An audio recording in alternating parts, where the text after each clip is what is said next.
In the last year since we spoke to our guest, he and his coach Brian Garber have made huge strides, pushing a top 10 opponent to 3 sets in ATP 500, winning his first challenger title in Champaign, and he currently sits at his career high of 135 in the world. Ethan Quinn, welcome back to The Changeover.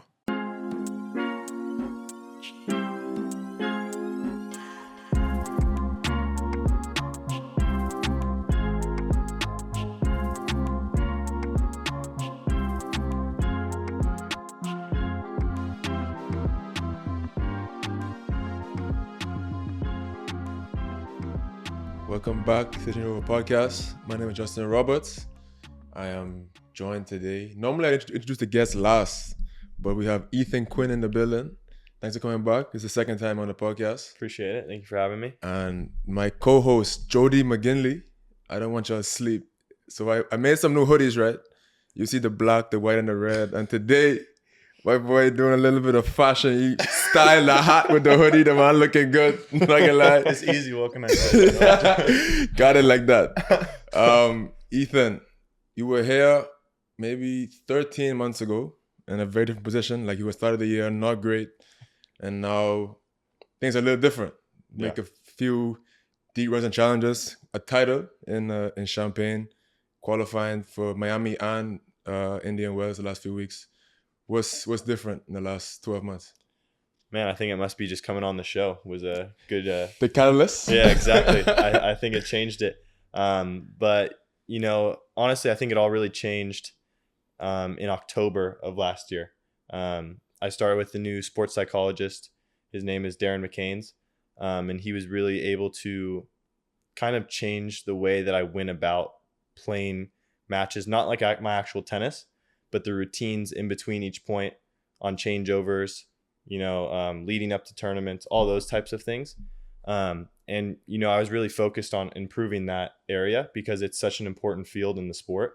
You know, you're only playing points sometimes 3 seconds, you know, and then you have 25 seconds in between points. So a majority of the match isn't actually hitting balls. It's the routines and it's the preparation for the next point. Managing that time. Exactly. And so he was really able to kind of talk me through just routines and the way I can improve the ones that I currently had, or even, you know, adjust them, because there's probably some routines that I had and habits that I had that were, you know, kind of holding me back. And maybe I wasn't really recognizing it, but after I was able to talk about it with him, he was able to kind of like point it out in his field. Cause he's been around the sport, not just tennis, but around sports in general. He works for the Arizona Diamondbacks. Mm-hmm. So he's been around the sports just for a long time. And he was really able to give me just key pointers and little statistics and facts from other sports for me personally, that's what I kind of relate to well, is whenever I get analogies from other sports, I kind of relate it back to tennis.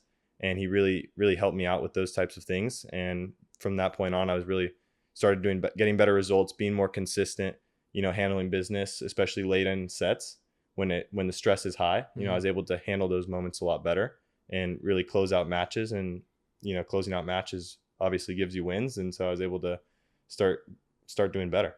Could you expound a little bit, like what one of the two things that you were doing maybe that he thought were wrong, and how did you kind of fix those things for the routines? Just, you know, a lot of the times we'd have a game plan kind of like going into a match, and I would start off really well following that game plan.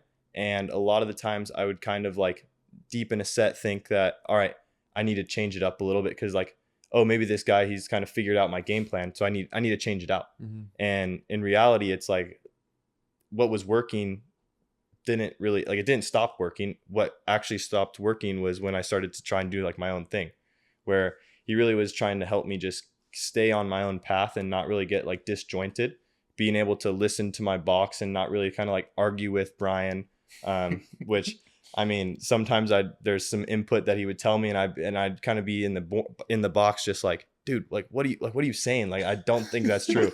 And, you know, it's like Brian's along in this battle with me. You know, he's another person that's going in the war. And so I have to really be listening to him and understanding the words he's saying. And sometimes if I'm fighting back against those words, then I'm not able to actually let my tennis just flow and play, because I'm like arguing with him, arguing with myself. So that was one of the main things, and just being able to let go of points. That was another thing. is a lot of the times I was, I'd hit a great shot and I'd be so so heated and fired up about that last shot that I'd try and do it again. And so I'd have a heat check. And Man, so NBA 2K, exactly. the green bar. Yeah, exactly. And On I'd have a heat check. And so I'd try and do it again and again. And then sometimes it wouldn't work. And so then I'd get frustrated. I'm like, man, why is it not working?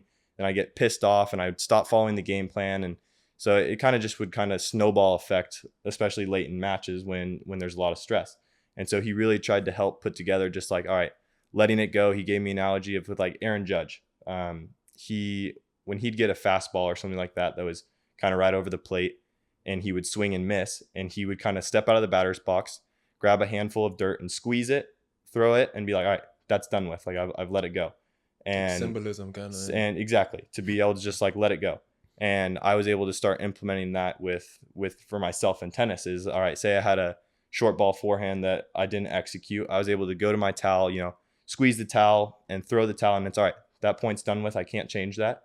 And then, all right, here, what am I going to do this next point? How am I going to, the 4-step process? How am I going to get ready for this next point? And I think from then on, I was able to make just big strides. I was going to ask about the coaching because so when you came out to school, that's around the time that coaching started to be allowed, and they were doing the trials and stuff. And now it's so common. And we've been at Miami the last couple of days, and we sat through 2 of your matches and then sat through like maybe one of Fernley's matches and like 1 or 2 other matches around. And it's insane how much input the coaches have. Mm-hmm. So like how used to the coaching are you now? And also another thing I was going to say with Brian, at least specifically, is that like you said, he's in the battle with you. So if maybe I believe that from the little time that I've spent around you guys and Brian, that if Brian were to give you a game plan or a tactical like plan or something, and you execute it, but it doesn't work in your favor, then he would be like, my bad. Maybe it's my bad. So I guess that gives you some sort of peace of mind knowing that, like now, I guess some understanding that he's, like you said, with you and not just, it's not going to be all your fault. It's a team. Exactly. I mean? So like the first thing, I mean, I feel very used to the coaching now. I mean, going through college, obviously, I feel like in college, sometimes there's almost over coaching when it comes to match play. You're in a dual match and, it's a 30-all point and your coach walks onto the court and, you're at your towel trying to get ready for that next point and you see like your coach walk onto the court, like onto the baseline, like right where you're to serve, and he's there. Or it's like you see your opponent deuce point, you see his coach go walk to the baseline. They're walking all the way like around the court, doing a lap. And so, yeah, sometimes I feel like in college there's almost over coaching. In the ATP tour, I've become really used to just like hearing the tone of voice when it comes to like what Brian's saying. Sometimes when I can almost hear when his tone of voice like fluctuates. Okay. Or even if it's like Brad or Franco, whoever's in the box, like I can almost feel like, all right, if the match is tense, sometimes I can feel that they're tense also just by the way that their voice changes. And so, I mean, we've honestly, even with Darren, we've kind of created this like vocabulary on how can we talk, like if Brian's talking to me and I can feel the tension from him, like how can I be able to tell him, hey, dude, I can kind of feel it. You're tight as well. Like it's just, we're able to kind of balance out each other.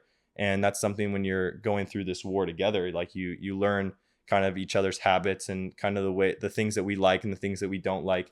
I think last time I was on the show, I talked about how I hated when Brian made like a specific like face after I missed a ball or made a ball. And it's like, that's something that I had to like talk to him about because it was just like, it's something that was bothering me. And he's like, all right, like I won't do that because if it bothers you, like then you're going to be out of your like optimal playing performance, like in that state.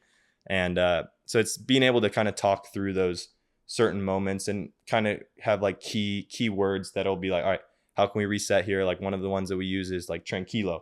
Okay. Like it was just something that started honestly recently because I was playing Tristan Boyer in Delray Beach, and there was just like he was serving for the match, and there was like a big point, and I kind of like I won the point, and I look over at Brian, and I could feel like he was super tense, and I kind of looked at him, and I was just like, hey, like calm down, like tranquilo, just like calm down, like it's bilingual. It's just like something like that, yeah. And it's funny because I mean Seba and Franco, they're both Argentinian, and so they speak Spanish, and so that's kind of where it came from. As I was talking with them after the match, and they were just like, man, like we almost like thought you were mad at mad at us for getting pumped up. And I was like, no, like, I was just trying to like calm myself down because I could feel that you guys were like hyped up. I didn't want to get too hyped up. It was the first point of the game. Like, it's just certain little vocabulary and terms that we use to try and like calm each other down or even hype each other up when we're in the middle of a match. Yeah, in the last match, we were actually watching from the box. You were playing Carabelli, and it must have been a tough moment in the second set. And Brian was trying to talk to you, and you hit him with a.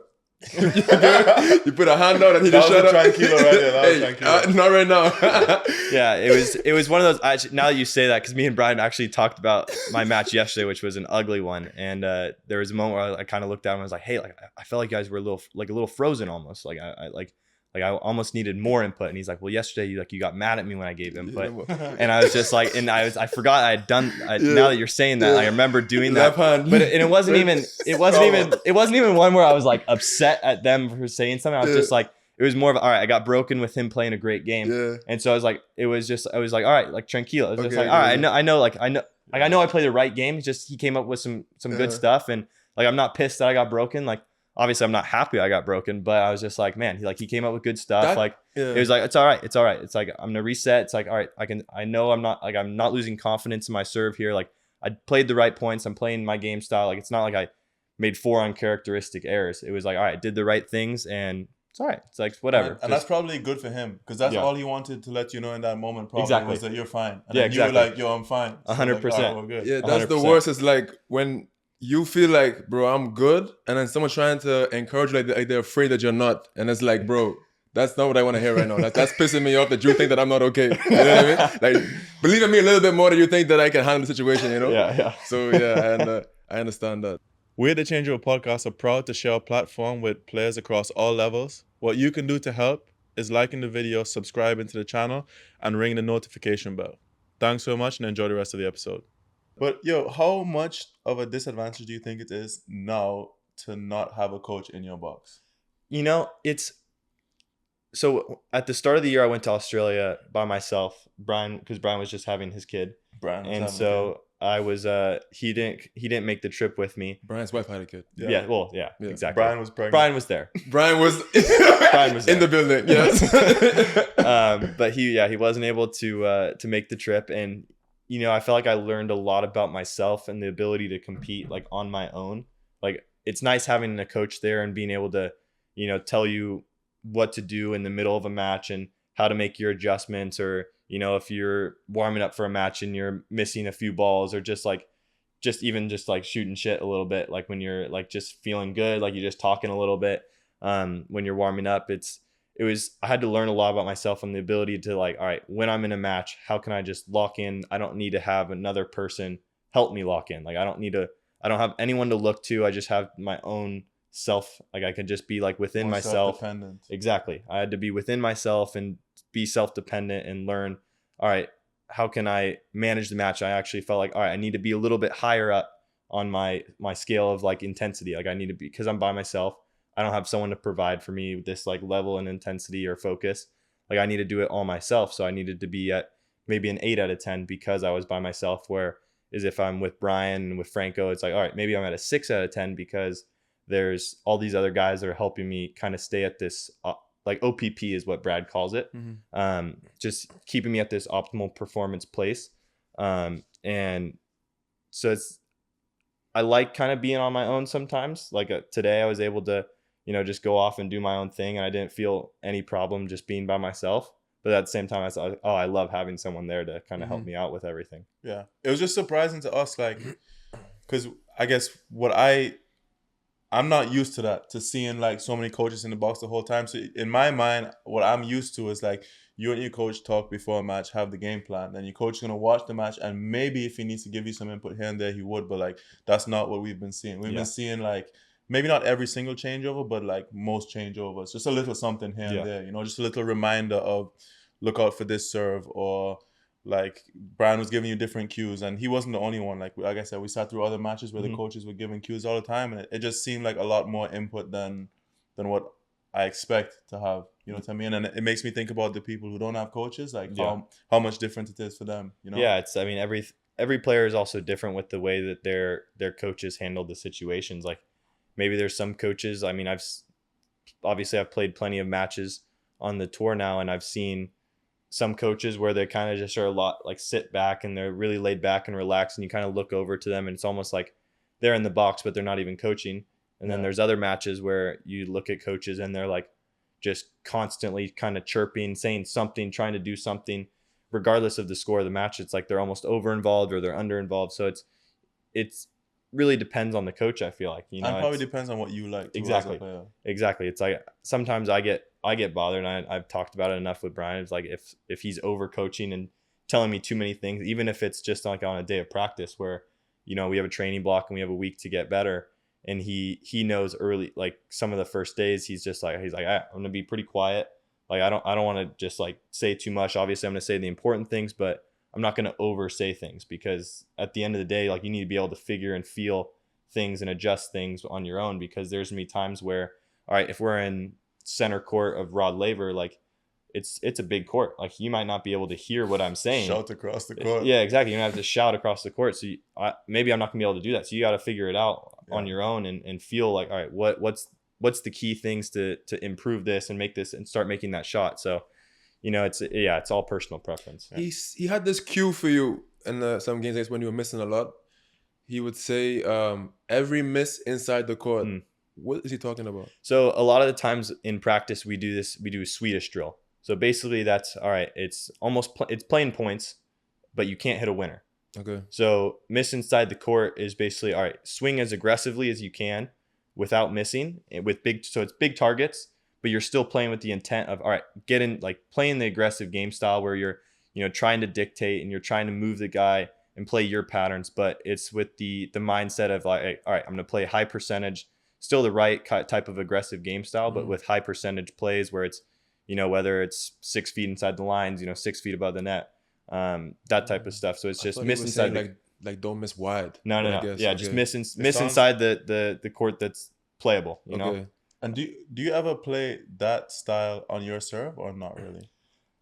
Because it reminds me very much of what Taylor used to say, like a game that Taylor used to say, but his idea was like on your serve it's a lot more like serve on first ball. So like his Taylor Dent, by the way, for people for the audience watching. Shout out T Dent. Yeah, shout out to Taylor Dent. He used to say that the easiest ball you get in a rally is the return. Like after you hit a serve and the return is the easiest ball you're gonna get in a rally. So try to do as much damage as possible of a first serve. Yeah. But then on the return games, I guess what Brian was hinting to is what Taylor would refer to as, they call it bump in Texas, and it's a game they play, and it's basically like you still have the intent of hitting the good quality ball and that sort of stuff, but you hit it to a safer location. Yeah, I'd say for sure. I think it applies more to return games. For me personally, sometimes I do get in a little rut where it's like, I'm playing this serve and first ball type of tennis on my serve, and it's maybe I'm overplaying it. So that's also in that same time where Brian would say, all right, like miss inside the court, and that just gives me the cue of like, all right, it's kind of, you're making too many unforced errors. That's what the cue is. It's like, all right, you're just making too many. Dog. Yeah, but that's basically what he's saying. But it's just exactly. It's just you're making too many unforced errors. Like, here you go, like build into the rally. You know, it's the one thing that kind of we were talking about before my match with Ugo Carabelli was just like, all right, he's going to make you work for every point. It's like you need to let him know early that you're not going to miss. And so that was the whole mindset in the first like 3 games, was literally just like, all right, just play Swedish, do miss inside the court, make him feel that you're there to play. Started 3-love, by the way. Exactly. Started 3-love. Felt great. That shit was working. It was working well. And then I started missing first balls, and, you know, I wasn't missing. I was missing outside the court. Missing everywhere. And so, yeah, that was kind of just like the cue going in the match. And, I mean, it works for me. Maybe it'll work for other people, too, if they just think of it that way. But take notes. Yeah. Did you find it tricky in that match, I guess, as the match went on, like attacking into his backhand and coming in? Do you find that to be tricky? Yes and no. I think he just got used to me attacking into his backhand. I felt like the quality of my shot didn't really drop off, and I felt like I wasn't like I felt like I was covering the court well. But I think it just became a little bit too predictable. Yeah. In a sense, where, you know, kind of he was sitting on it, made some good passes. And early in the third, you hit him with this one and the slice inside in to mix it up. It was a good one. But I couldn't tell if it was a thing where, like what you said, if you just became predictable, or it's just what he has to deal with all the time. Yeah, exactly. I Because think like maybe the backhand is the weaker side. Mhm. Obviously, the forehand is like pretty heavy and good and stuff. And Yeah. he's probably so used to guys coming in all the time. He learns like little ways to like roll it cross low Yeah. or He like found or some lob. backhand Yeah, he lobs found- being inside the court. Yeah, Didn't make those any were sense crazy. to me. Yeah. They were crazy. Didn't make any sense to me, dog. Yeah, But that's they're- why I just didn't know if like what you said, if it was that thing or if it was just he's just so used to that, you know? Because then he Yeah. started every now and again you would like go into the forehand and Yeah, he man. was either like a little bit out of position Yeah. or you drew the error or something, you know? Yeah, I think it's probably just a combination, honestly. Sometimes I get Combination. yelled at too for pulling an inside in forehand Okay. and coming in because You it can't win, bro. The Brian, coach. yeah. Brian, come on, Hey. Yeah, come on, Brian. Yeah, sometimes it's like, man, every guy's best shot in tennis is their running forehand. Like you can't just give them running forehand. Approach backhand all And day. then you approach back in, then guy sits on backhand Mix passes. it up, and mix I'm it like, up. All right, too good. You just gotta clap the racket and say too good, you know? So you ended up qualifying. You lost yesterday, the Tristan School kid, our last guest, funny Yeah. enough. Tough match. 0-2. sick. So we're going to talk about that match specifically. Yeah. But just being a pro, there's a lot of losing involved. And you've now been Yeah. on the tour for a full year. Yeah. How are you handling the weeks that don't go as well and you have this long stretch of a week? How are you handling that mentally and emotionally? Is that becoming easier for you, or is that something that you're still trying to work out? Yeah, I think this year I've changed the way that I've kind of gone through losing. Mhm. This year obviously has been better than last year Mhm. in the sense where I've played a lot more matches. But that's kind of the way that I've phrased it. Is like, even though I haven't won a tournament this year, and so I've had, I don't know how many weeks I've played now, maybe 8 or 9 weeks, so probably 9 losses. Uh-huh. Um, I mean, the guy final challenger, Yeah. semi-final challenger. Balling, you know. Qualifying. Man's playing good, bro. Qualifying back-to-back. Yeah, and Masters it's- 1000. But the way you framed Bro, it, like a I year won a ago- tournament. A year ago, the man was leaving Miami to go back to Bakersfield 25. No. It's in the positive way. I'm What's the saying next it. tournament? Houston, no? Houston. I'm framing it like the way you framed it was like he's not doing well, Yeah, which is I not know. the case. I No, know. like you. Yeah, Hey. and I'm not trying to put it that way. Okay. I'm trying to phrase it where I haven't got the title this Okay, year. Like the there's end been goal, because obviously the prize. Yeah. The prize. Like I've been playing a lot of consistent tennis, Mhm. and that's been a really rewarding feeling. But I think that the consistent tennis has been kind of just like the process. I've been looking at it as like, all right, each week that I'm going is how many matches can I get? Not wins or losses, because Okay. even the week where I lost to Colton Smith, that I lost first round, I didn't look at it as a loss. I was like, all right, there was another match that I could get better with. Gotta say And- Fonseca's name for the algorithm. Uh, Just for the algorithm, dog. Yeah. Say it. I mean, Please. even that week, you know, it was. Which week was that? It was the first week of the year. Playing Again? Fonseca. Okay. Playing Fonseca. It was it was a great week. Obviously, I would have loved to win a title, but I got the experience and I got another match playing against. I Mhm. mean, at the time, Fonseca wasn't top 100 or even. I mean, what is he, top 60 now? Yeah, Fonseca is I mean, top 60 now. yeah. You don't so- have to do that. You know, we got a comment, by the way, that said that. No way. It said, like, mention Fonseca equals views. Yeah, So good. or more like some shit. So yeah. good. Well, I guess you're gonna get thousands of views now. So like 6 times, but yeah, I obviously I would have loved to win that tournament to Mhm. start the year, but losing that match was probably good. Was good for me. Like it was a learning kind of match where I was just like, all right, how can I handle a little bit when the guy's gonna play this attacking game style? The matches earlier that week I'd played a lot more guys that were a little bit more passive where I can kind of dictate, Mhm. and it was just a learning match where I could play. All right, how can I still play this attacking game style against a guy that's also trying to do the same thing against me? So you're playing a version of yourself, really. Essentially, So yeah. How does that feel? Are you just going into the games like, all right, I'm just gonna try the whole serve, and if it gives me a look early, then I'm gonna try to make my teeth into this game, or like, what is the mindset change to play that kind of player? Yeah, when I played him, it was a funny match because so me and him had practiced in Cary. So what was that? That would have been August of last year. And when we practiced, it was probably one of the best practices I had all year last year. Mhm. We were both just absolutely ripping forehands. Like we were both changing line. That whole point of the drill that we were doing was like, all right, practicing cross. Whenever you get a ball to change line. Mhm. And both of us were just absolutely roping forehands line. Like Whose Fit- forehand is bigger?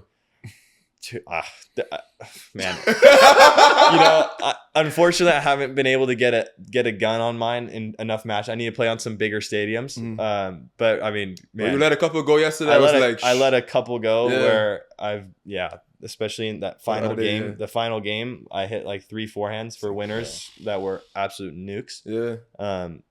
So I can't really give a clear answer It's on close. that one. It's close. Okay. He's got the gun on me, so we actually know we can have a confirmed kill on his forehand. Yeah. But yeah, we went into that match kind of both like, all right, we both know we're gonna hit the shit out of the forehand. So we were trying to play a lot into the backhand, but we were also taking like horrible. We were playing like just our shot selection was terrible because we were both of us because we didn't want to sit in a forehand cross rally because we both knew, all right, either one of us are going to try and absolutely pump a forehand into the other guy's backhand. So we just started changing early. It's like uneasy feeling. Exactly. Yeah. Both of us, and when we would change line, even if we had the right ball, like we were trying to overplay it because we were like, man, like we don't want him to settle back into another point and get another point. Like it was just, there's a lot of early mistakes from both me and him. His second serve was, I mean, it's probably one of the nastiest second serves that I've played. I mean, it was up on my backhand. It's just, I mean, he was getting it so high. It was moving like 105 miles. It was moving fast. So when it comes down to it, I mean, I think that's what decided the match was just those second serve points. He was able to get a ton of free points off of his second serve. And for me, he was able to actually reset and get me on like a slightly defensive position. Whereas like, even though I was hitting my second serve well, he was able to neutralize it and kind of make it where he was on his front foot for just a few more points. I mean, he broke me once in both sets.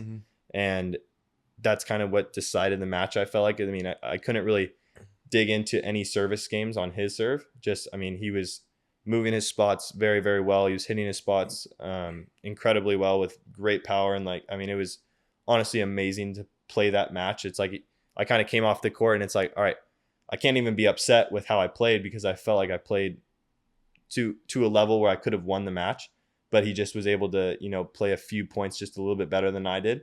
And also, I mean, I won 6 matches that week. So I was just like, all right, this is a great lead up for Melbourne. Like qualities too. Yeah, exactly. So I was just, my body was a little cooked at the end of the week, but I knew that Melbourne was happening in the next day. So I was just like, all right, I need to, no time. I can't even accept that my body's tired. Like I just need to, all right, do all of my recovery stuff, get on a flight as fast as I can and get to the next tournament just that way. So I can kind of stay in that competitive mindset, because I feel like at the end of an event, like when you feel tired and you've kind of accepted like, oh, like at end of event, I'm tired. Then you actually feel way more sore than if you're still playing the event and you're tired, but you don't accept it. Then you're still like, all right, I can still like keep going and keep playing. But it's like, once you acknowledge that you're tired, then your body just like lets go. Yeah. So speaking of the return of serve, second serve points, you and having a big forehand, I think in the third set with Carabelli, a big difference was the chip forehand return. Him having to pick up the return low off the ground, giving you balls that sit. So we're gonna get into the over underrated segment here. Is the forehand chip over or underrated in your opinion? Extremely underrated. And extremely. How did this come about in your game? Because I know obviously you love to take pictures of the ball, but where did the chip come from? It's I can't really give you like a clear answer of where it came from. When I was in juniors, I used to hit over my forehand return. Obviously, guys aren't hitting serves at 130, so it's a lot easier to do that. But yeah, like I got to college, and I think I feel like it must have been when I first got to school. It was, I mean, it's snowing in Georgia, so we're indoors, and we go indoors, and I just literally cannot connect on a forehand return because it's just too fast. Like guys are pumping. So I'm with Tristan McCormick indoors. And he's hitting huge first serves, and I just cannot I just can't get clean contact. So I'm just like, all right, I'm just going to abbreviate and just start chipping it. And it just started to get better and better and better. And I just did it frequently. It wasn't even like the coaches kind of like taught me how to do it. It was just like, all right, I improvised and figured it out and started doing it. And then me and Tristan, actually, we went and played some 25Ks that summer, and we had talked about it a lot. And he's like, dude, like that return's like actually like kind of nasty. Like everyone's gonna try and pick on it, but you're hitting it with enough pace, and it's kind of staying through the court like low. It's like guys have to play up on it, And then if you move fast enough, you can get a forehand that you can just pump it. And so he's like, it's kind of like a sneaky play where guys are just going to play it thinking that, oh, like we're going to get an easy first ball. And then they actually feel it. And they're like, all right, having to play their back foot, having to lift. And then they see me running around and finding another forehand. So then they're like, oh, shoot, now I'm going to have to pinch it more over here. So, and that's not an easy ball either. So it just kind of came about just doing it over and over again and figuring it out. And then even now it's like when I first went pro, it's like, oh, it's not going to hold up like on the pro tour, like ATP level, challenger level. And so I changed it for like the first week or two and I could not make a forehand return. I'm like, this is a terrible idea. Like the only reason why I won NCAAs is I put like so many returns in the court. Like I played like every guy that I played was huge, like Segerman, Rodesh, Famba, like all these guys are like 6'6". It doesn't get much bigger than that with this. Yeah, you can't get bigger servers, and I broke all of them multiple times. Yeah. So I feel like also if you chip a forehand return low, it's not easy to serve and volley. No, you can't serve and volley up. When I played Tristan in Indian Wells, I had hit, I think I hit like 15 return winners off of chip return, because he was serving and volleying, and I was just like off the court angle, and it's like short in the court, so it's just like. I mean, Carabelli was doing it also the other day too. Exactly. Like I got a few return winners with that, and Carabelli he was hitting his chip return too. When I started serving, I was serving and volleying a ton, and he was doing it. So I think it's a really effective play that not a lot of players use it. Like Wawrinka obviously, like he kind of bunted it. He didn't really just more chip of a it. Float and it like dies. Exactly. And it's hard to like a bunt and float. Yeah. Yeah. It's a weird one.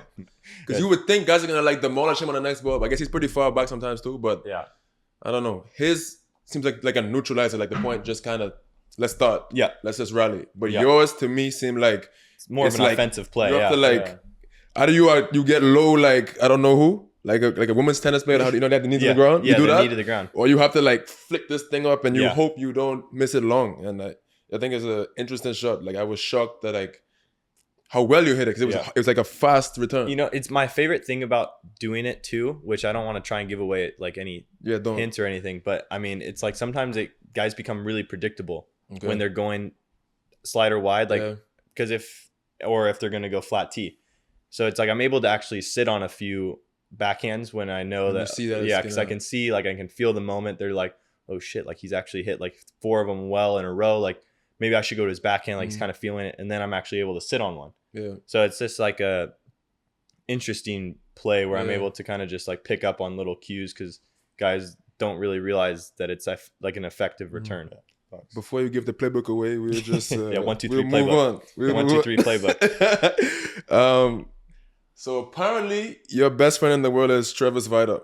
We were watching you play against Travis Vida in the Dallas Open here, and the commentator, the lady, kept saying how close you were, how often you practiced together, and I was like, I don't know how close either. I wouldn't say that before I played Trevor that we were like extremely close. Yeah, she kept saying it, like you guys. How well you knew each other and the game styles. You know each other so well because you're such good friends. Always training together, like sleepovers, the whole thing. Wow, no way. I put some sauce on it. Like that's crazy. I put some sauce on it. No. You know, it was funny in that match. Like the commentators were like absolutely dogging me too. Like they were telling me that my game was like way too erratic. That I was redlining. That it's like not a good game to be able to play. Like it's not gonna work. I realized they do that on the aggressive. Like They were doing it yesterday with Arthur Rinderknecht. He was playing. Who was he playing yesterday? Can't think of it right now. But it's Munar, I think. He was playing Munar. Munar, and they were saying like how like reckless he was being, and how like they were talking about redlining a little bit, and I'm like that. I mean, that's the guy's game style, and he's top 100 in the world for a reason. 100%. He's good at this. Yeah. Like exactly. It's like, all right, you have to take your percentage. Yeah. Like he can beat anyone in the world if he has a hot day. 100%. Obviously, it's hard to kind of replicate it, but I mean, I'd like to say that my game isn't like where I'm redlining every single day, and that's the only reason shape on the ball. Exactly. He's not out there just slapping balls. It's like if I'm not accelerating at the amount that I am, my ball is hitting the back fence. 100%. Mm-hmm. Like I have to accelerate with the way I just prepare my forehand. Like I have to swing as big as I do. Mm-hmm. Otherwise, the ball's not going to go on the court. Mm-hmm. But I mean, the thing is though, is Travis Vida also hits the ball a joke. So like you guys started that match hitting the shit out the ball back and forth. Dude, you know, I mean, that match was insane. Yeah, it was just like they did it even to Deminar was playing Cerundolo, and they were saying these guys are missing every point, blah, blah, blah. And I think it was like, in the set that they played, most of the points were played over 9 shots, which is not typical. Typically, it's like 3 shots. Yeah. So if you're missing so much, how are they getting rallies up to 9-ball rallies? They're missing because they're both playing these long rallies every point, and it's like they don't know how to find the winner. And someone's getting forced into an error. That's what's happening. What are we talking about? What are we doing? Someone's pinching. Sign this man. What are we doing? Tennis channel, someone sign this man. I got time. Challenger TV. Him, Mike Cation, man. Mike, are you watching? This is your guy. Internship, but paid though. Not doing that for free. So I wanted to ask you, the difficulty of playing against a friend, is that over underrated? How hard is it for you to go up against a friend? I think so. Last year, I'd say it was really difficult. Like I felt like I'd go up against a friend and I almost feel bad. Okay. And this was something that I kind of like dealt with as a junior player too. Is like when I would be playing like 14s and 16s and 18s or whatever. I'd go into matches and it would be against like one of my buddies that like it wasn't even someone that like I would spend time with when I was home in Fresno. It'd literally just be someone I'd see at a tournament and like just became close with, and I just like talk to him and like just joke around, maybe get dinner every once in a while, and I'd like start playing him and then I'd be beating him and I'd feel bad that I was beating him, and He's so I let him back in a little bit and then they'd club me and I'd feel like shit because I'm like, man, I lost that match. Like, and then I'd be like, Mom, like, what am I doing? She's like, well, you felt bad for him. Like, you can't feel bad for the people. Like, you have to like put the knife in and twist it, and then you can comfort them to the hospital afterward. Let's get dinner. Exactly. Friends later. You remember that? Friends later. And so last year it was kind of the same thing on the tour. It was just like there's a lot of times like we'd go to dinner with some of the other guys that we'd be seeing every week, and we become really close, and then I actually play them in a match, and then we'd start playing and I just wouldn't have that same level of like grit and fight, that I'd lose that like little 1%, or I gave them that 1%, where it was just like, all right, like how can this guy actually knows a little bit about me, and maybe he'll chirp me as I'm walking by on like a changeover, like Kipson, for example. Me and him played each other. Me and him played each other like, dude. Me and him played each other like, like 6 times last year, and I think I only got him once last year, and the one time that I got him, he gave me a little chirp on the side. Like I can't even remember what it was, but he gave me just a little chirp, and I was like almost like, whoa, like. Why would he say that to me? Like that's like kind of rude. He gave me one too, but I didn't know him. Actually, he gave me one. Like, I was up a set in a break, and we were playing normal the whole time, and then he started hitting drop shots. So on the second drop shot, like he won both of them. Yeah. But on the second one, I hit like I tried to hit a run in, like not around the post, but like I was full sprinting past the post. So now I'm next to him. Yeah. And he says something like, oh, I have to hit drop shots to win against this guy or something like that, And I was like, I think he gave Evan, you don't have that shot. Like, he doesn't have that shot, like loud, like hear it over the TV. It's like, okay, this guy. And it's funny because like Kipson's the most serious guy like on tour, and I love Kipson. Like he is so funny. I mean, obviously I don't like love losing to him because I lost to him in some big matches last year. Are you closer to Kipson or to Spider? Since you and Spider are best friends, man, dude, I don't know. That's a. I mean, I'd probably say Kipson just because I've played. Like, there's been a lot more events where I've spent time with him. Whereas Trevor, there's only been a few events that I've spent time with him. I mean, don't get me wrong, I like Trevor. So she was just talking. She was just saying stuff because you were in California. She had no idea what she was saying. So good, but make that point clear. But yeah, I mean, it's just like there's just that 1% that I would give guys like going to dinner and stuff, and then I felt like. This year, I feel like honestly, I've been a little bit more like off to myself, like a little more secluded, where it's just like I don't really want to give too many guys that little edge, and where they feel comfortable, and where I'm like in this little like place where it's like I don't want to like beat their ass. Like I want to beat their ass. Like that's why I'm out here playing challengers and stuff. Is all right, I want to beat their ass to get through the challengers and play the next tournament. And so it's like that's just kind of the way that I've kind of looked at it this year. And honestly, I talked about it a little bit with Darren too. Okay. I had asked his opinion. Sorry. That wasn't necessary.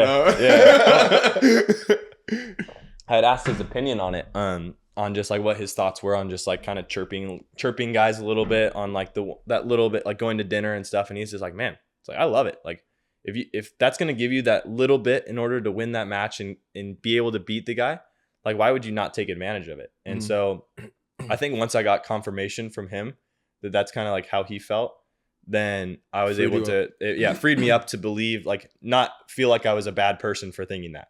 And so I was able to start doing that and implementing it into my own routines, like off the court, like at dinners and stuff like that. So no, I can relate. Like, Justin was there this day. My dad is the exact same way. And my dad, his thing is like friends later. Yeah. You know, like you were friends later. So yeah, exactly. I was playing Kareem Alaf, and I won the first, and I think we're in a tiebreak in the second. I'm up 3-1, and he hits a ball. Me running forehand. He missed it long, but I hit the forehand in the net, but he missed it long. They call it out. Yeah. So I'm walking to the net to give him the ball. Yeah. And he just asked me at the net, it was long? And I said, yeah, it was long. And I turned around and my dad is like, no, Jody, friends later. Like, friends later, yeah. And you're like, and he walk away, he's like, he put his head down. That's too good, actually. So breakdown for me, is it tougher for you, let's say, to play Tommy? Because it's kind of twofold there. Yeah. Like, I guess you're cool with Tommy, and then Brad Stein is his coach, and that's your guy as well. So how is that matchup for you? Does it feel a little strange?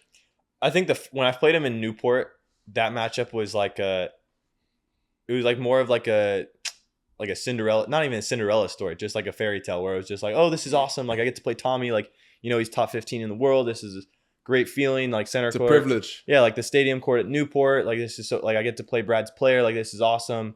And like, I didn't really go into the match thinking like, oh, I can win this match. Like, it was more of just like a, you know, go out there, play, like, kind of be like a little puppet. You know, hopefully the crowd likes me, whatever. That type of matchup where, you know, I went out there and played, but like I didn't believe that I was going to be able to win the match. Those are tough because like when you get to a score like a close score in a set, 4-3, 5-4, you're kind of thinking like, okay, it's a respectable set. Yeah, exactly. Exactly. That's exactly what happened. When I played him, I lost the first set 6-4. I think I got broken at 4-all or 5-4. And it was like I was like, oh, like it's 4-all. Like this is cool. Like this is great. Like I'm making it tough, and then boom, broken. Just because I like let my train of thought go just like a little bit. Whereas when I played him in Dallas, it was more of like all right, like I want to show that I'm here to play. Like, because actually, you know, it's funny. I played him in preseason. We played this like 4-set match. We're gonna do a 3 out of 5. But if either one of us had lost in straights, then we were gonna play just the 4th set. Just that way we could do like get ready for like Australia, be physically ready. So you won the first 3 sets. I lost 6. I lost bad. I lost worse than yesterday losing to School Kate. I lost 6-0, 6-1, 6-2, 6-0. So I got 3 games. I got 3 games in 4 sets. And how long was the practice? I mean, 2.5 hours. Maybe if we're lucky. Like with a warm up. Really? With a warm up, with like a 20-minute warm up. He was crazy locked in. I mean, he didn't have I'm not even gonna say he was locked in. I literally got missing outside the court. Yeah, I could not put a ball in the court. You know, it was Brian was there, Brad was there, like Saba was there, Franco, Hugo, like everyone was there. No coaching? It was. I mean, there was coach. I mean, clearly there was coaching, but like it didn't help me. Like, I was getting Brian. Honestly, no, but like it was. We after the match, we were just like, whoa, like what the fuck just happened? And so like going into the match in Dallas, I kind of was just like, you know, that like me and Brian kind of talked about, and we're like, man, this like actually might be like good for you. Like Tommy might be like, oh, I'm not literally like bagel him on TV. Like now I'm gonna absolutely embarrass him. And meanwhile, I'm thinking, I'm like, man, this is great. Like he's gonna come in confident. I'm obviously I was playing well. Was he like? Is he trash talking off court? No, not at all. No, okay. Tommy is I mean, maybe trash talking me just because I am close with him. Okay. But I mean, I don't think he's pretty, okay. Yeah, he's pretty respectable. Like he's a very easygoing guy. Like he's not gonna go out of his way to like bother someone. Like he's gonna go fish and he's gonna go do his own thing, and he's perfectly fine doing that. Like he does not want to have to go do all this extracurricular stuff where it's, you know, social media or whatever, like all this stuff that he doesn't have to do. He's like, he literally just wants to go fish. That's what his thing is. Like if he's like as much time on the boat and he's happy. Good. But going into that match in Dallas, I was just like, all right, I want to show that I'm here to play, and I want to beat him. Like I want to get him. And you know, the first set, like I literally, my whole plan was I'm not going to even acknowledge Brad as like a person over there. Like we cannot, like, because if I looked at him, then I was gonna lose just like a little bit of my like thought process and like what we were doing. And so I tried to like, I'd literally go over, like me, like if you were Brad, the towel box is here. And I'd be like this, and I'd be like face down, like head, like I'd be like my head's over here, like up like this, like literally. Nice stadium. This part doesn't exist, right? Exactly. Here, Literally, right here wasn't a thing. Yeah. Like this, it wasn't even a thing. And so I didn't acknowledge it. Yeah. No, but this time it's up like this. Please talk to the hand. But so yeah, I didn't give him just like any acknowledgement, and you know, I lost the first, and I eventually get down 5-4 in the second, and I'm able to just like, I'm still present. Like I still at that time in the second, I literally hadn't even like shown that I was like, that Brad was there. I didn't acknowledge him still. And I was able to break. And I think at that 5-all game, I hit like this absurd half volley, like an absurd half volley, and was able to win the point. And I go to my towel, and Brad's like, man, that was a sick half volley, dude. Way.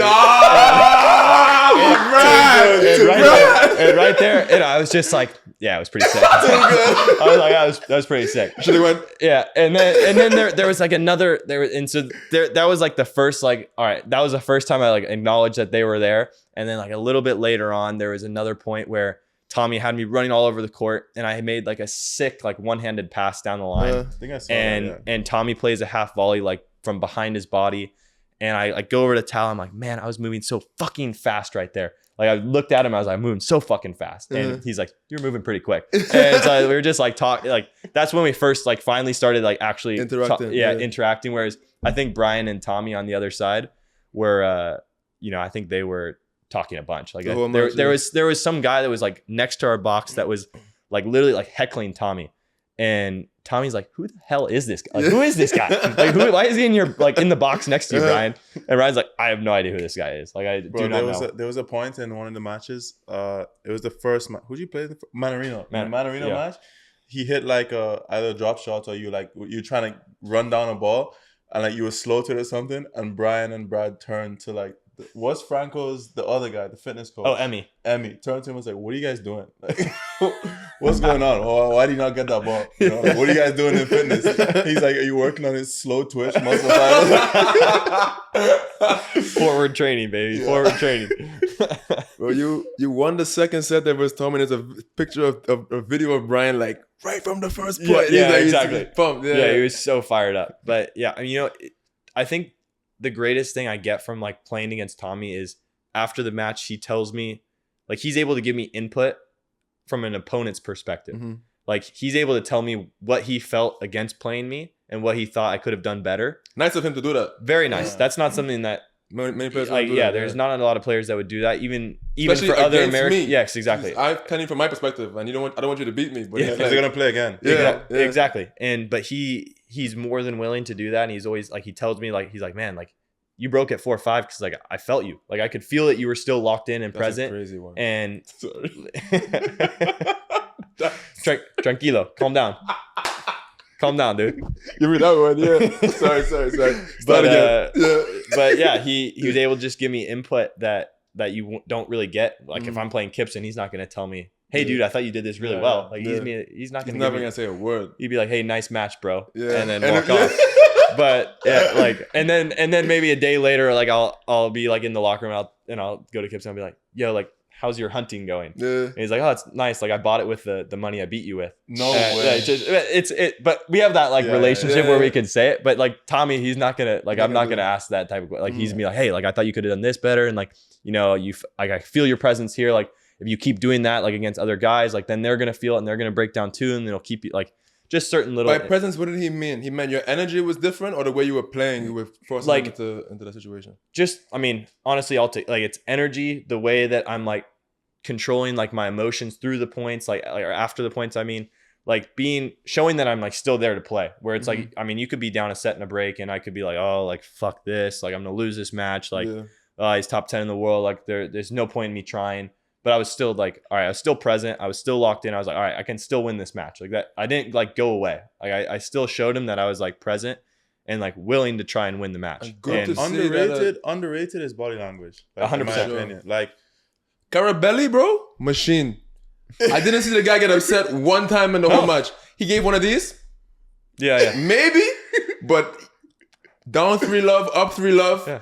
No, every it's good. It's every good. point, nothing. He's gonna go to the towel. So I looked upset. You had a few, you know, a couple of.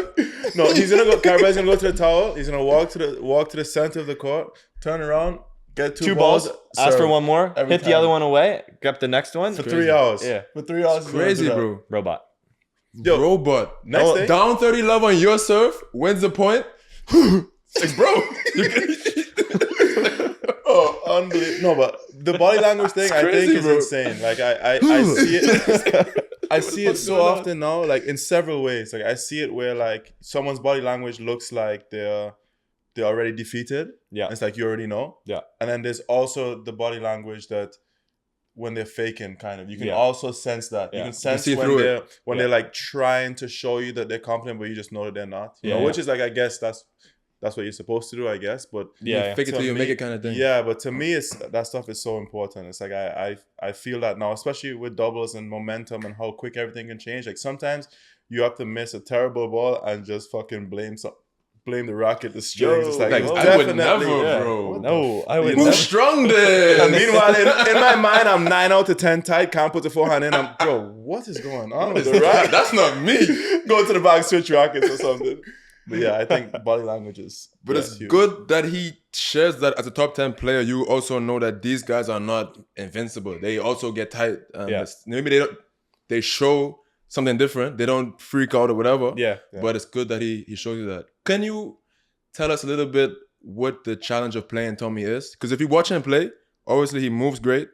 The forehand isn't unreal. The backhand is super clean. The kick serve is nice. The serve is actually really good. But like, what are you? You sure you need him to tell you? Because it sounds like you already fucking know.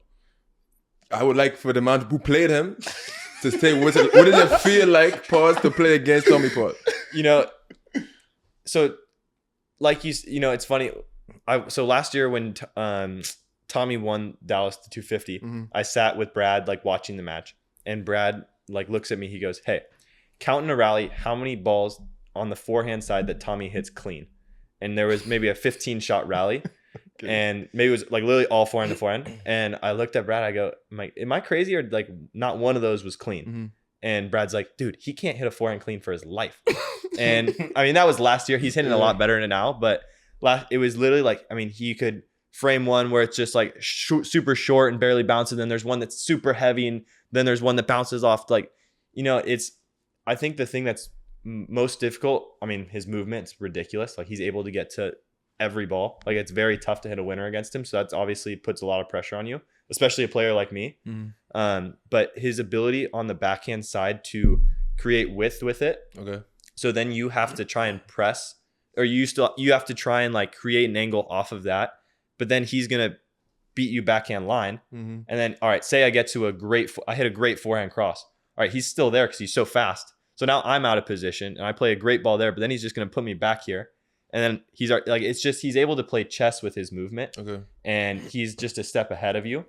On top of the fact that his backhand kind of goes through the court, skids a little bit more, you know, doesn't really get too much height off the court, whereas forehand gets a lot So more height. it won't sit So- for you to like really. Exactly. So his forehand, it bounces and it gets up, whereas backhand shoots through and stays low.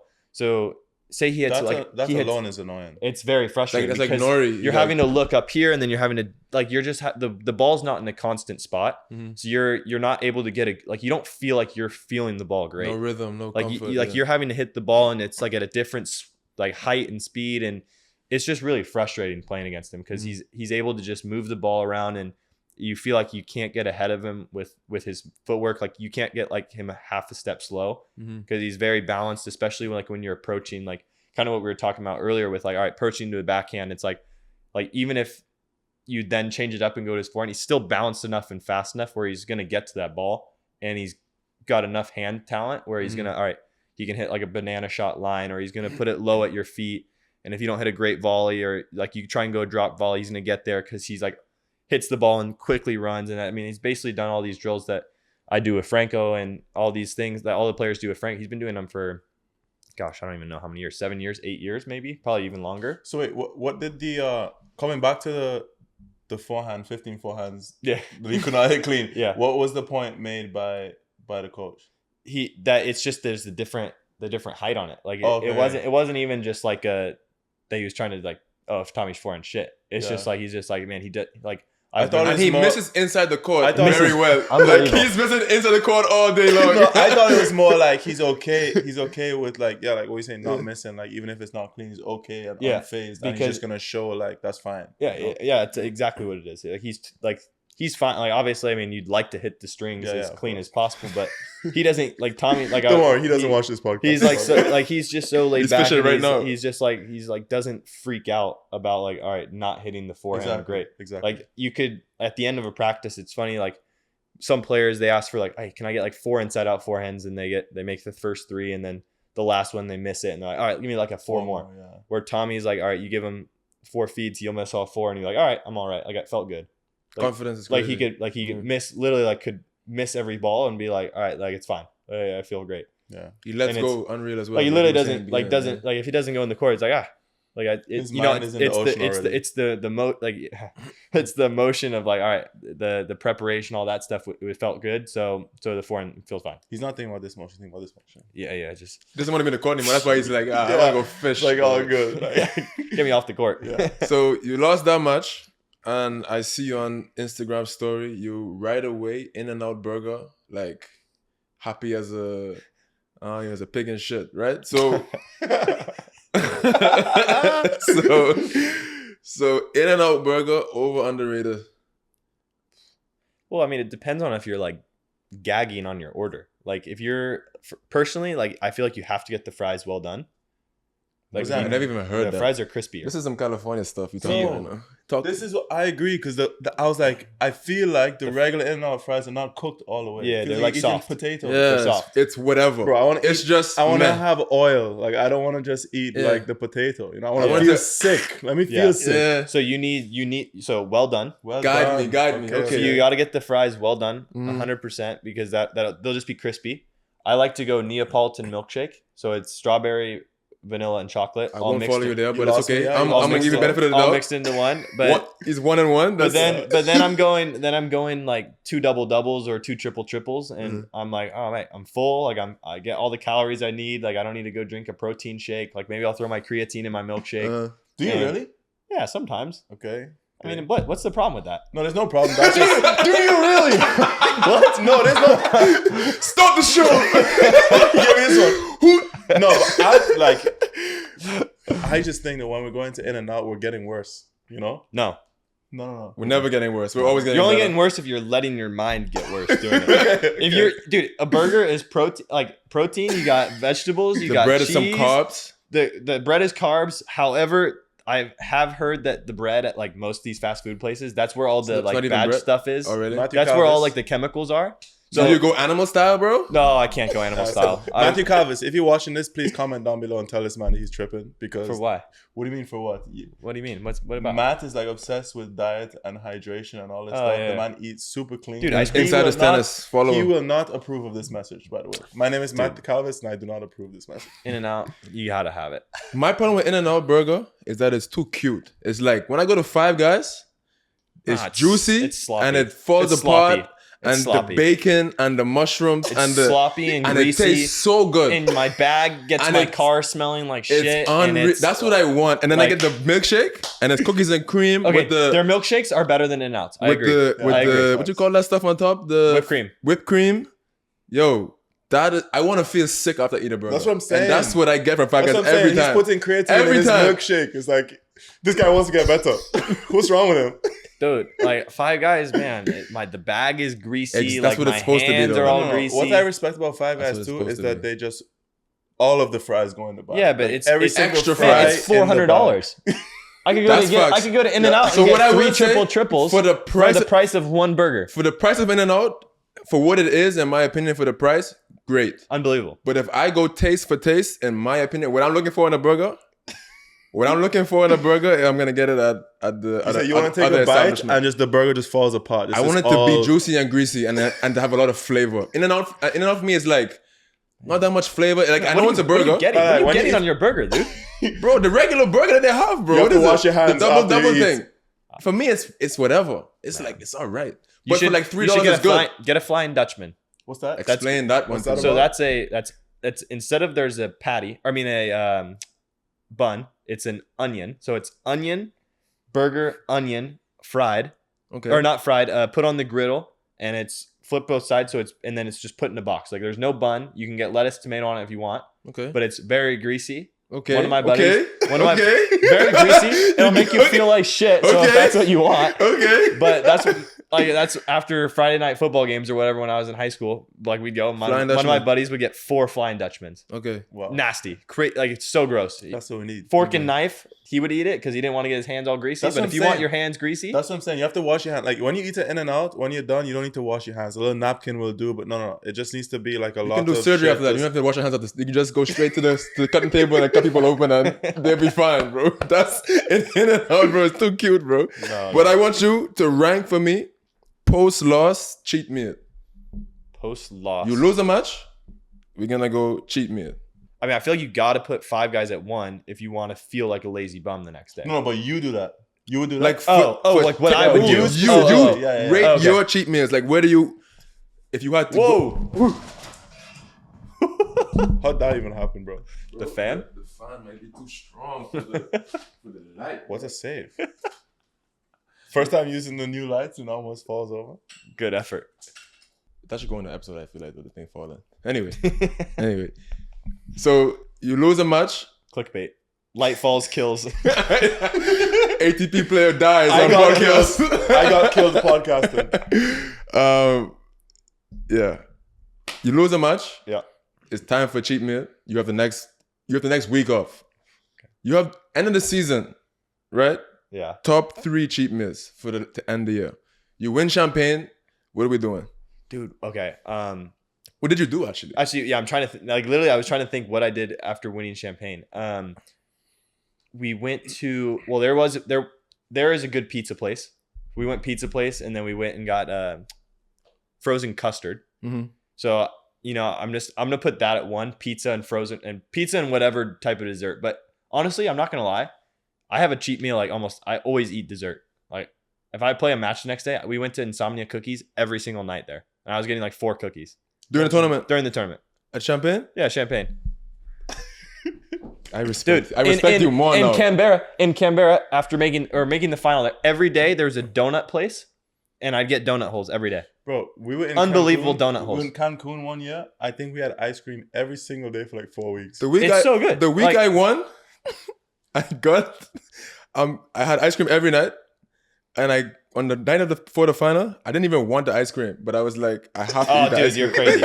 You're crazy. You can't do it that way. You I can't have be that to eat way. the ice cream. I do it. I do it because I'm like, man, I need the calories. Like, I lose weight. I don't need calories, bro.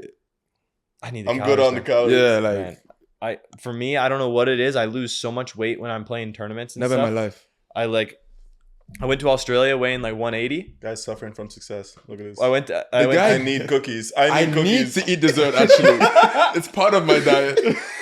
I'm sure you can just have another protein shake, but no, he needs the cookies. No. I need the It's more cookies. efficient, actually. It's way more efficient. Bang for buck. Yeah. In and out shit. Yeah. But I went there at 180 and I came back at 172. That doesn't make any sense, bro.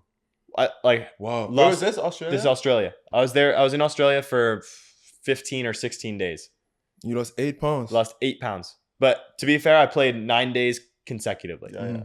So I mean, you don't have time to. well, recover actually, fully. I played 9 of 10 days consecutively. Yeah. Like the first 3 And days, it I must have did. been hot as shit there too. It was hot. Yeah. It was very hot. And so I literally was just trying to keep on my weight. I was having protein shakes, everything, just trying to keep weight on, and came back and I was so light. And then I finally build back up, and then I go Dallas Del Rey. So back-to-back tournaments where I played 8 matches in those 2 tournaments. Mm-hmm. And I got back up to 178, and then I was at 174 quickly, after those tournaments. And I was just man, there's so much. I'm literally just pounding as many. I reached this company, Ice Cream for Bears. Wait, did I? Bro, Yeah, you saw posted in your story or something? Yeah, Are you sponsored by them or something, or is it just we're trying to get something rolling. Yo, if you want to send us some stuff too, we love ice cream. I love ice cream. And guess what? Cookies and cream guy. Guess what? They don't have cookies and cream, unfortunately. Vanilla guy. Yes. They're guess vanilla. what? I love unbelievable. animals. I'm a vanilla guy. and I love animals. So Matthew cream bear? Calvis will love this one What's because the it's ice cream for bears. Ice cream 4 bears. So it's right now I have like 12 pints in my freezer. Like literally this like in Miami this week, I come home like because I was staying in my place and I wasn't staying in the hotel. I'd drive home and I'd make a milkshake with the ice cream for bears. I put like protein powder, creatine, like I do all my stuff like just. why does he do this? Dude, That's why you calories. should. That's That's why why and worse at the same ice cream time. for bears. That's why you should go with us because we're not going to dilute your product with creatine and protein powders. No. We will eat it in its purity. All right, Yeah. continue. But sorry, really quick. Yes. If you don't stay at the tournament hotel, Yeah. do they help you No, with there's no like? stipend. Oh, really? It's no sniping. No. So Haters. did you take the hotel room for the points? No, I Got did to. not. Come on, bro. I did like take it just because I was like, all right, if say I finish last on like Spizzeri last night where I finished at 10. Oh, late. All right, Yeah. I'm Go not to the gonna hotel. want to drive all the way back. Like I'm gonna have at least Okay. enough stuff in my car that where I'm gonna be able to quickly just go back to the hotel, sleep there, Yeah. rather than driving 40 minutes back home. Okay. Fucks. Got you. Yeah, so that's So pizza and Yeah, sorry, yeah. ice cream is 1. pizza and ice cream. I'll go at 1. Yeah. Then I'm gonna go like burger and fries. I think that's burger and fries got to be 2. And then for 3, man, I'm trying to think of what. Wings is pretty sneaky. Wings is good, bro. Wings is sneaky. The right wing. The right wings are. You good, need to man. go. It's now. It used to be called Perry Wings. It's called Spice and Vibe. Oh, wait. Sorry, I got one. Barbecue. I'm going barbecue at number 3. But that's not even that bad. No, That's like grilled some. yeah, grilled dude, like something. brisket and yeah. If you're stuff? getting brisket, that's if you're going to a proper like I want mac and cheese, Okay. like some heavy mac and Heavy, cheese, yeah. like I rate him, bro. God, Yeah. I rate that. gotta have Yeah. some heavy I mac rate and that. cheese. Like You had in Texas? of course, Yeah. Great course. stuff. dude. But- Like that's me and Brian. If we're in the South, like Little Rock Challenger, Okay. we got there on the Friday night, and first thing is, all right, what's the best barbecue here? We're going to have it tonight. That way, it'll be off. Like won't feel It's it out the by way the time in you 2 play days. on Monday. Next time we do this podcast Yes. with you here, I'm gonna bring wings from the spot that we eat wings at on the weekends sometimes. Okay, Spice and Vibe. Good wings. good bro. wings. What And- what are you putting on your? That's important. So they have their too. own flavors. So Okay. there's one They that's have so called. many flavors. They have a million flavors. It used to be called the Perry wing. It's like a sweet, little kind of sweet hot glaze kind of thing. Unreal. Lemon pepper is good. They have a guava. You will. Okay. We do Okay, it. good to We know, do it. good We to do it. know. We do it. But I see you trying to become a little chef these days, man. Dude, yeah, You in the kitchen heavy or what? heavy. Yesterday, the man made chicken tenders from scratch at home. Yeah, that's how this Probably came with about. protein powder. That's what it came No, about. no. We started talking about that, and it was like, oh, we can do the pod tomorrow. Yeah. Okay. That's Yeah. right. Yeah. we were talking about How'd they come out the chicken tenders? Unbelievable. They're actually like so good. Yeah. On my Snapchat, I have like a because I would do it on my Instagram, but Mhm.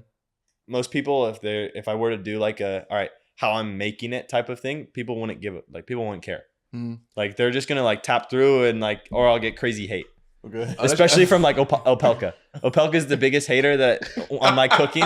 On my cooking, He hates by doubles, far. that's for sure. On my cooking, I thought you were gonna talk about like the betters saying that you're gonna get hated. no, not even the better. I don't give a fuck about the butter.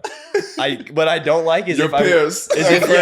is if the people like Right. I don't want to have to get too much hate if I don't have to take it. Like if it's I unnecessary, feel you, why am yeah. I gonna like? All right, I'm gonna encourage Invite hate. it, yeah. I'm not inviting hate. Yeah. So like Opelka, his whole thing is if you'll never make top 100 if you're cooking. He's like no one top 100 in the What? world cooks. And I go, what are you talking about, dude? He's like no one. Rafa top, cooked. Rafa Told stories dude, about I've before given- the final of Wimbledon. He made fish or something for the whole team. I've given him so many arguments saying that like Rafa. people cook. Yeah. Like I literally Humans in cook. person. Like I was with Stevie Johnson. I was with him. I was like, Stevie, do you cook? Like when you were playing and you're at the top of your career, I was like, did you cook? And he's like, yeah, of course. Like I like when I was home, I would cook all the time. And I was like, this is Opelka's here, Stevie's here, and I'm like right here. We're like this, basically like this. We're talking, and Opelka's like, nah, like no, Not true. That's it. You weren't cooking. He's like no, and later he's like he's like, would you want that career? Like I'm like, that's a great career. Like I would take that career, 100%. But like literally a few days ago. So like he shitted on cooking and Steve Johnson in the same sentence. That's great. In one question. But Reilly's the biggest hater on everything. Like he just like you can never win an argument against him. Like I love just talking with him just because I know that like if we're discussing something, I'm just gonna continuously like keep poking the bear almost because I'm like, all right, I'm not gonna back down. Whereas a lot of people like don't have enough time to continue arguing with him. Where I almost make more time to argue with him. How creative is he? Does he come up with like the craziest ways to hit on stuff? Is it like he's the most creative hater on unreal? He is number one. But I think he enjoys it. Like he loves it. Enjoys it. Yeah, he loves it. No, he loves it. But for him, it's just banter, no? For him, yeah, exactly. It's just entertainment. Yeah. Who can I piss off today and let's see what happens? Yeah. But that's the thing is I do enjoy doing it with him. Like I enjoy creating banter with him because I get pleasure out of it. Like it's like almost fun to do it because both of us will keep going back at each other and I won't accept like that he's being a hate. Like I won't accept that he's completely hating and he won't accept that I'm right. And so it's just, it's endless. It's just an endless discussion. I love that. I'm stringing up my racket using my Pro Stringer. I've had this machine for 4 or 5 years now. The Pro Stringer is a portable stringing machine. It's very durable. It's accurate. I never have any issues with the tension being incorrect and stuff. It's easy for me to know what to expect from the racket. And we at the Changeover actually have a partnership with Pro Stringer. So if you'd like to go and purchase one, you can go to the website and you get to save $100 off a brand new Pro Stringer when you use our discount code CHANGEOVER in the checkout. So if you're interested in a portable stringing device, I highly recommend this machine. Saves a lot of money in stringing fees. And like I said, I take it everywhere I go and string all of my rackets on this machine. You've been through all the levels now. You've played the Futures, Challengers. Now you're playing ATPs as well. What lessons did you have to learn at each stage to kind of progress through? Gosh, that's a hard question. Well, fuck it. Yeah, it's hard. I'm trying to think. Oh, we're gonna go to the next one. I'm trying to think because at the Futures, like, I feel like I didn't have like a true like fully on the Futures tour because I was in college when it happened. So, like a lot of times the players would be going like, all right, like guys would play the Future and stay in a hotel and they're having to scrap because the Future hotels aren't paid for, and so it's like, all right, you're going from one tournament to the next and that type of stuff with like you're stressing on costs and all that type of stuff. For me, when I was going and playing Futures, if I lost, I would go back to school. Like I'd only play 1 week at a time, so it wasn't like a full like Futures like swing. I'd be like one Future, all right, then I'd go back to home, like to school, or I would go back to Fresno. Like my first ones that I played, I was in California, and it was in Bakersfield and Calabasas, and I knew someone in Calabasas, so I stayed in their house. I lost second round qualies. And so I just drove back home, and I had high school like classes the next day. And then in college, like I lost to Sekou Bangura in a 15K final, and then I went back to school. Like it wasn't like I had a full Futures type of feeling. So I can't really give like a full input on like what I learned and what I didn't learn.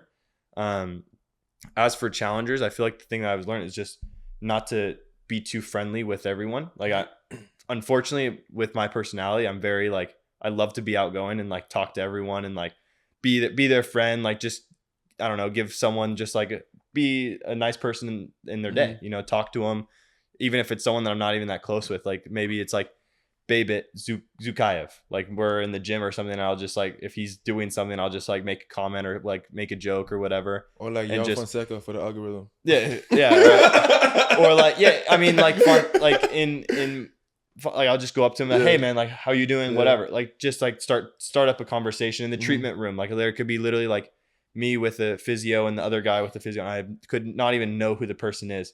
And I'll just start talking to everyone. Like I'll just like start just, being the light in the room, I guess. But I feel like that is the thing I learned the most is like being able to, separate kind of like church and state, where it's like, it's good to be friendly and have a lot of people like you. But at the same time, it's like you have to learn how to win matches and not let being everyone's friend and like having people's thoughts and like what they think about you interrupt the way that you're playing your tennis.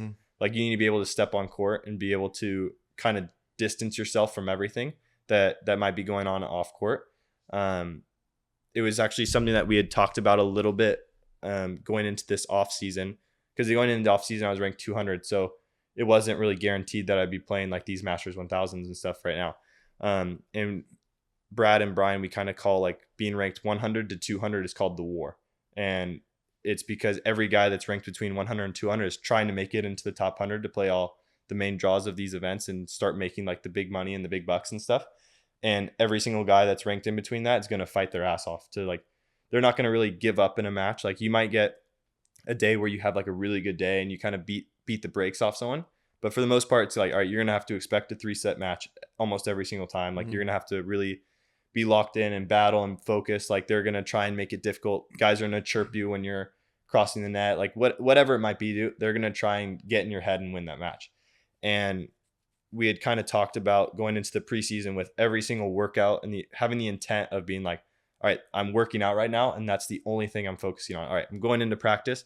I'm only focusing on practice. And I think that's something that I finally learned in December is like, all right, being able to do that where I'm only focusing on tennis in the moment, not focusing on, all right, my mom called me right before I went to practice and she said that she rolled her ankle, or that my girlfriend, that she was having a bad day, or that, whatever it might be, that someone was complaining about something in the gym, like just little things like that. Having a baby, that kind of stuff. Like stuff like totally the exact same thing. No.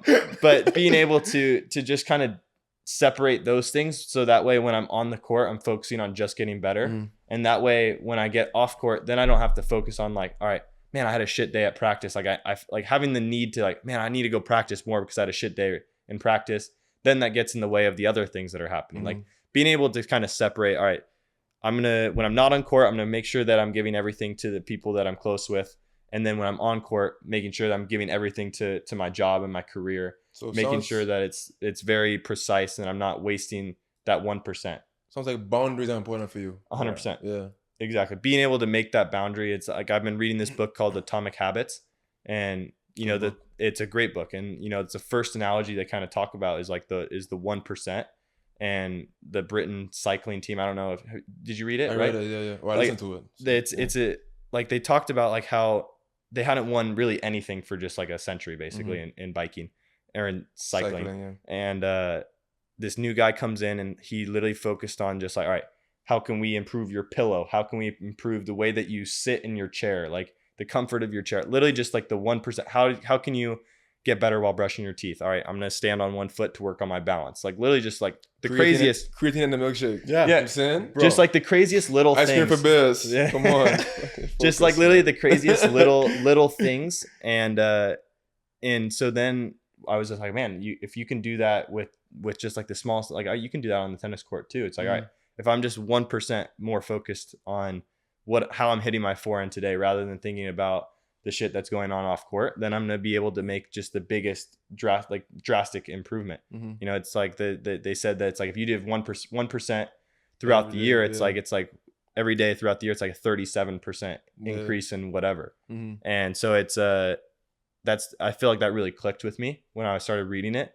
And I'm like, man, like that can actually get a lot better if I'm really focused in on those boundaries. 100%. Last one for you should be a quick one. You've played doubles with our good friend Jody here. Why is it a quick one? Why is that all of a sudden a quick one? You'll find out why. As a singles man, as a man who wants to do the big things in the singles, is it fun playing with a double Spesh for you? Yes, I think it's fun. When I think it's fun. No, it's gonna be a long after these lions. No, because I played a lot with doubles last year with Alex Lawson. Okay. And I care a lot about Alex Lawson because he's one of the people that I like when I started doing this 1%, like where I was like not trying to go to dinner with a lot of people. I would go to dinner with just like me and him. Sometimes Brian is like if we wanted to go get ramen, Brian was not a big ramen, like doesn't like to eat it quite as much. But Lawson, he loves ramen. So me and him would literally just go and get ramen, and me and him would have a great time. Like we go like in Tiburon Challenger, we took a ferry across the bay into the city. Like we walked around the city in Asian town or in Chinatown or Japanese town, wherever, Japantown. And we went and got ramen, like they didn't speak any English there. And we got ramen, and he actually spoke a little bit of Japanese, like was able to help. Yeah. It was like, He's the kind of guy though. He's like he's- eclectic. Like he's into exactly, different stuff. dude. Yeah. He knows every flag in the world. Yeah, he's You could show him a flag and he'll know every single flag. Yes, you show him a flag, he'll tell you that flag. Wow. It's That's impressive. Plays drums and shit. Like he's into weird shit. so. But he. Good guy though. Yeah. So I got really close with him. So I think it's more. I like playing doubles if I care about it. Like me and Jody, we've practiced a few times in like doing singles practices. Like we've gotten meals together. Like I do this podcast with you guys. Appreciate it. It's like it's if I care about them, then I'm like, all right, it's fun to do it with. But if it's like a guy's asking me to play doubles and I know nothing about their life, I don't really have an input on or not even an input, just like I don't understand like them as a person. Then it's hard for me to go out there and be like, oh, I'm gonna fight and like go to war. So you value the relationship and like you want like the success for the person. Exactly. Like it's like if I'm playing doubles with you, like I want you to be able to succeed and do well and get the points and get the money and stuff. And so it's like, all right, I'm gonna do everything I can to win the matches. A little added pressure at the same time. Yeah. Literally last week I was in Portugal with Cannon, and he played the first week 3 sets. He lost. And then we didn't have doubles it rained for like a couple of days straight. Mm-hmm. So it's like we got on the match court and we played tennis, so it was fine. But the very next week, he played 3 sets and then we had to play doubles. So I was thinking he played 3 sets and if he won, he had another match to play. And then we would have to play doubles because it was rain.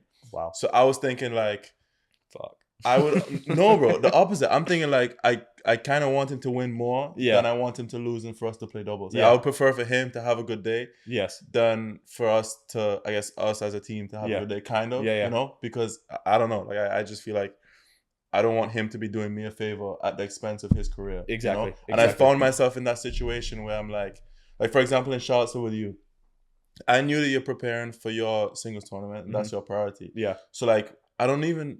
Maybe we hit the day of, I didn't ask you to train before because I want you to prioritize your shit. You know what I mean? So I think that's kind of a disadvantage in my sense. Is like I probably need to try and be a little more selfish and be like, let's try and get on the practice court at least one day and just play some points and you know what I mean? And I guess that's something that I need to work on, and maybe that's boundaries again. It's not disrespectful to if you and someone have an agreement to play. It's not disrespectful to be like let's. No, 100%. And a lot of times, even like when I played with Lawson, is like we would get to an event and he'd warm me up every day, like most of the days. Like especially if I played a lefty, he'd be warming me up for sure. But all right, I'd come off court. Brian would be helping him a lot of the times too, because Brian, like we cared about him. Like we're like, all right, we want Lawson to be on tour because. Not only did we want him to do well, but I felt like he helped me in my own career because I had this like person that like me and Lawson would go to dinner. We wouldn't talk about tennis like once. Like we would just talk about like what's going on in life. Like I went and got dinner with he and his girlfriend a few times. Like we would like actually appreciate each other's lives beyond just tennis. Yeah. And so it was like we wanted to help him on the tennis court. He'd text me, hey, can you hit for like 20 minutes, even if it's just like feeding me balls? I'm like, yeah, absolutely.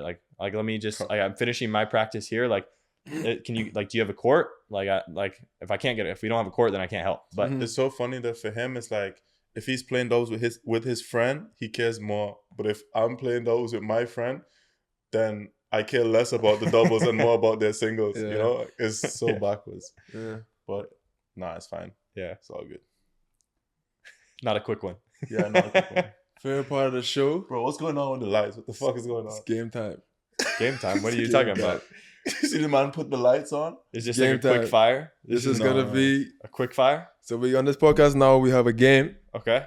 He's been winning and losing now. He's kind of 50-50 these days. So it's tennis trivia and regular trivia mixed in. Okay. So let me lock in here. First to 3 correct answers wins. Can you turn this off? Okay. No. He's rattled. Keep it on.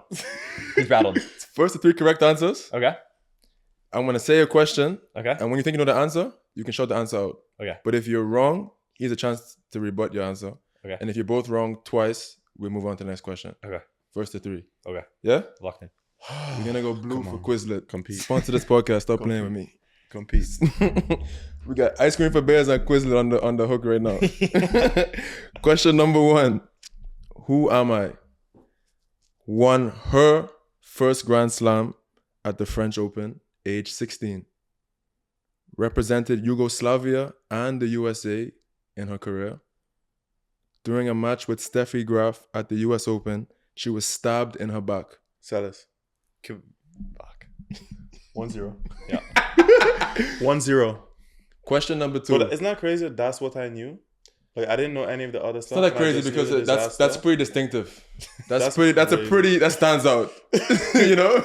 Yeah. Being stabbed in the back. But I feel like I should know more about a great tennis player's career than the fact that she. If I said she that? plays 2 hands on both sides, would you have gotten there? No, I literally Marianne know one Bartoli. thing. That's who I would have said. After won No, a no, Grand no, Slam no. at 16? She did win a Grand Slam. But not at 16. I yeah, don't think she no. was 16. I think she might have been like 31. Hey, 1-0. All right. Number 2. Listen. Hey. Yo, question number 2. Who is the number 1 ranked woman from Spain Currently, currently today? Badosa. 1-1. Why don't I just say the name? Who else do I know from Spain? What other Spanish tennis players are there? One. Because I know he's gonna get tight. We gotta go red here. It's not even red. What's red? That's red. Mathematics. Wow, this is crazy. This is real crazy. I'm a dropout, bro. You're national champion, bro. Let's go. You play at school too. 16 times 3. 48. 48. Fuck. I got it first, right? Hey! Yo! I can't even put it red. Back to blue, man. Shout out to the haters. Back Shout to out blue. the He haters. wasn't even rattled. Shout out to the haters. Steak. You sweat it? I've been sweating. All It's right. 15 minutes. All right. All good. 2-1. Come on. Finish the lyric. Oh no, I'm cooked. What do you do? What's your music? What's your music? I'm more country, so Yeah. All right. we're cool. We're You cool. might be cooked. Maybe I'll tap in here though. Baby girl, what's your name? Let me talk to you. Let me buy you a drink. T-Pain? You don't know T-Pain? What do you mean? You don't know T-Pain? Really? You never heard That's that song? crazy. That's crazy. I thought that was the most everybody knows the words of that That's song crazy. ever. You should know some T-Pain, bro. Nah, dude. Not about Nah, T-Pain. If I asked what is the capital of Florida, would you have known the answer to that? Yeah, Tallahassee. It would have Yeah. been 2-2. Yeah, wait, what do you mean? Dude, I would have chopped you. I'd have been so quick on that though. Bro, yeah, before we roll, This was fun, man. This was fun. I'm Pissed. sorry. I'm pissed. It had to be that way. Good playing. Good playing. what's the thing Kip said tomorrow? We'll talk about it. talk I'll about give you it some tips tomorrow. Don't worry. Don't worry. Before we roll, just want to say thank you to all the new subs, by the way. Thank you to everyone that's been supporting the merch. We've sold a bunch of hoodies and Get shirts. involved. So yeah, Appreciate thanks to the everyone love. that was buying stuff. Don't forget, if you need a stringing machine, portable stringing machine, we have the Pro Stringer here. This is the same Pro Stringer that I've had since before COVID, so still going strong. You can save $100 when you use our discount code on Pro Stringer. Change over. And we're gonna be at Miami this week watching some matches. So if you're there, let us know in the DMs and Instagram. Ethan, bro, thank you for coming Appreciate on it, man. short notice again. A lot of fun, bro. Appreciate it. Always a good time, and thank you. Of course. Of course. Congrats on all the success recently, man. And Thanks, man. Keep, Appreciate it. Keep killing it. Keep pushing it. Gotta get top 100 soon. That's right. Got to.